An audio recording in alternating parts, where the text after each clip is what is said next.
Hello and welcome back everyone to PKIdeas for another tournament reflections episode. This time it is from the city of Adelaide, round number 3. In this round I was playing white and I'm on 1.5 points so far versus Eryk Pap. Now Eryk Pap caused a massive upset in the previous round against that 1900 player that I was describing, and so he was also on about 1.5 points. The half a point that Eryk got was against my brother, a draw in the very first round. So with that being said, let's get straight into this. I was white against Eryk and I played d4.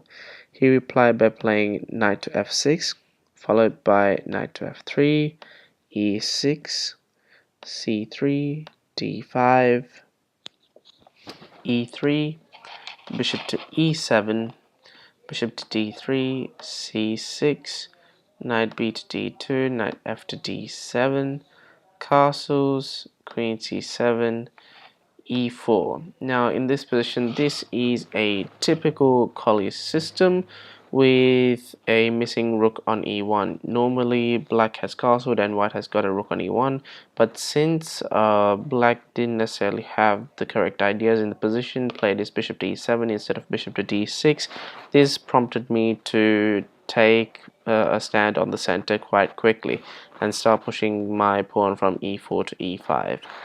So after e4, d takes e4 happened, knight takes e4, knight takes e4, and then bishop takes e4. In this position, knight to f6. So if I wanted to give up the bishops, I wanted to play bishop to c2. Now after bishop to c2, he played h6, trying to prevent bishop to g5, or the normal classical bishop sacrifice on bishop takes h7 when the knight on f6 moves away.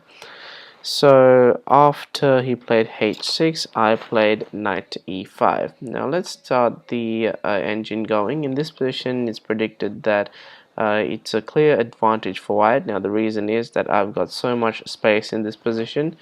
All of my pieces are pretty much active. This bishop on c1 is active in its own right, that it might move to f4 in the next move, but it hasn't necessarily developed straight away, so I might have to think about developing the piece within the next few moves. I've also castled my king, and my central pawns are quite important in this position. So after move number 12, knight to e5, he played bishop to d7. The bishop on d7 looks extremely weak. It's covered by its own pawns on c6 and e6, and my knight on e5 is stopping him from playing something like e5, developing his, opening up his bishop and making it more available to develop to maybe g4. So after bishop to d7, I played bishop to f4, after which bishop to d6 was played, and then I played bishop to g3, c5, and now I played knight takes d7. After knight takes d7, I am predicted to win a pawn because he played queen takes d7. After queen takes d7, I played bishop to a4 followed by b5. Now in this position, bishop takes b5 was in fact a better move. However, I played bishop takes d6. In hindsight, bishop takes b5 was a better move simply because it's more forcing. After queen takes b5, bishop takes d6, my queen can come to a4 if he does queen takes b2 straight away. So if looking at bishop takes b5, let's look at it. Queen takes, bishop takes. Let's just say that if he takes on here, queen a4 check, and then he's pretty much in a stuck position with his pawn on c5 nearly being lost as well. Also, I can always bring either my rook on a1 or my rook on f1 to b1 and bring more pieces into the attack and attack his uncastled king. So instead I played bishop takes d6, taking a bit more safe. Queen takes d6, bishop takes b5 check, king e7, and then d takes c5.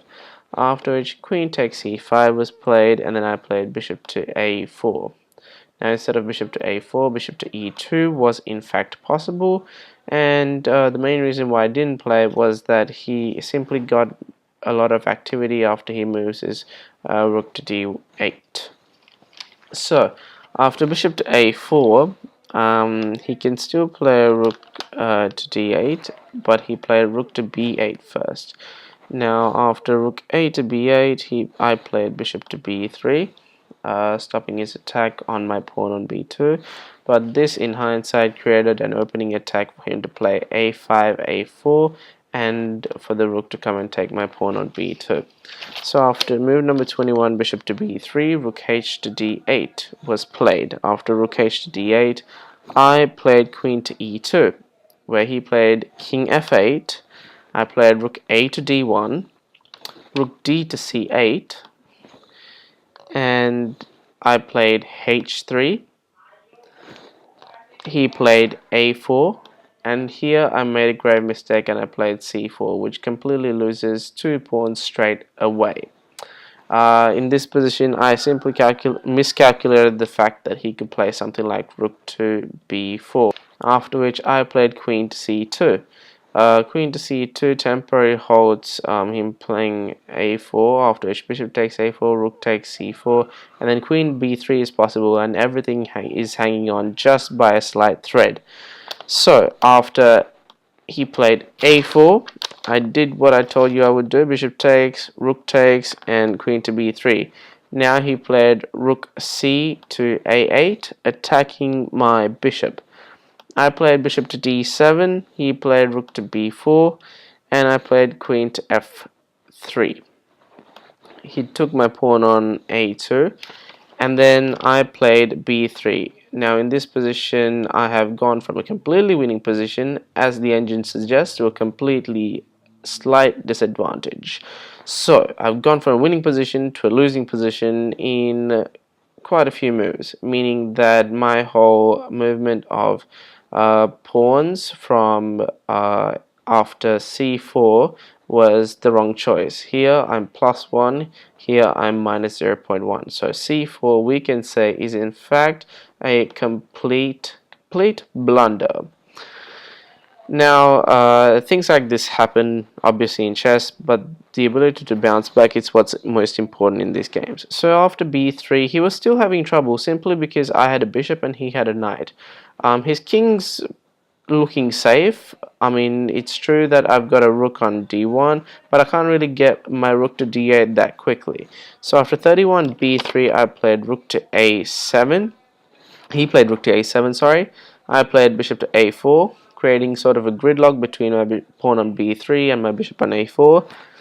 Now he played queen to b6, stopping the rook check from coming through, and I played queen to c3, aiming for the queen check on c8.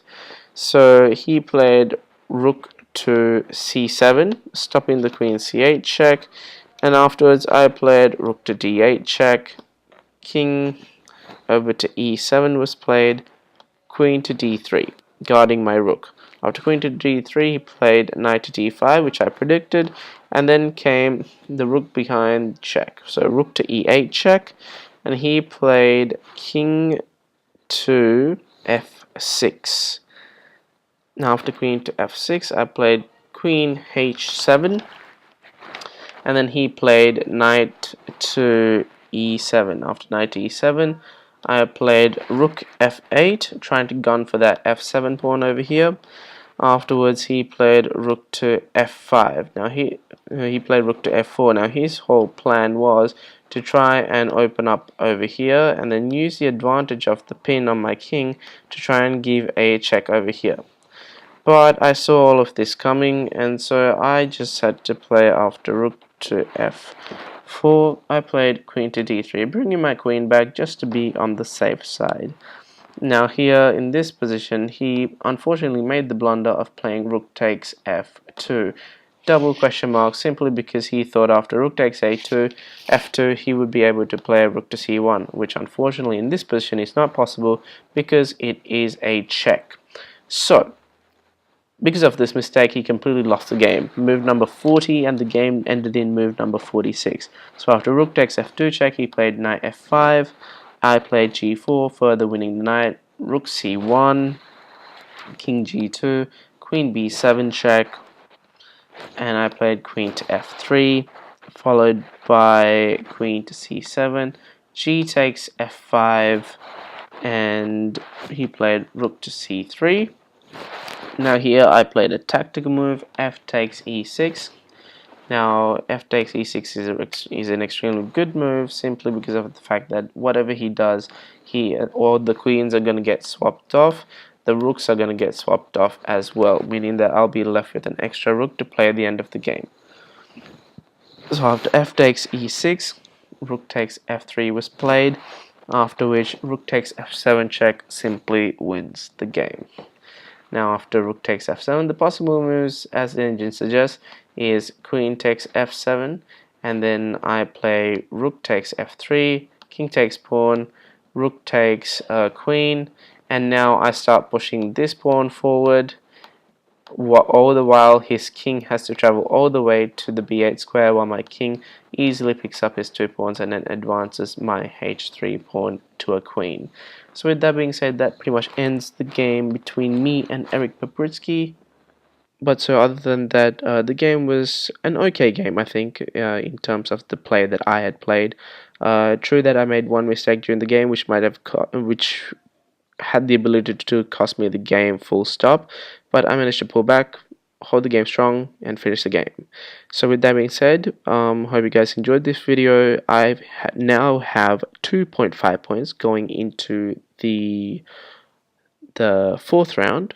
I'm pretty sure, yep. So I now have 2.5 points out of 3 going into the fourth round, and this sets me up against a good game against, I'm pretty sure I played Aaron Lee next. So I look forward for that game. So with that being said, I hope you guys enjoyed this video. Please leave a like if you did, comment down below what you want to see next, and any analysis that I had missed during the actual game. Subscribe if you haven't. So with that being said, and I'll see you guys next time.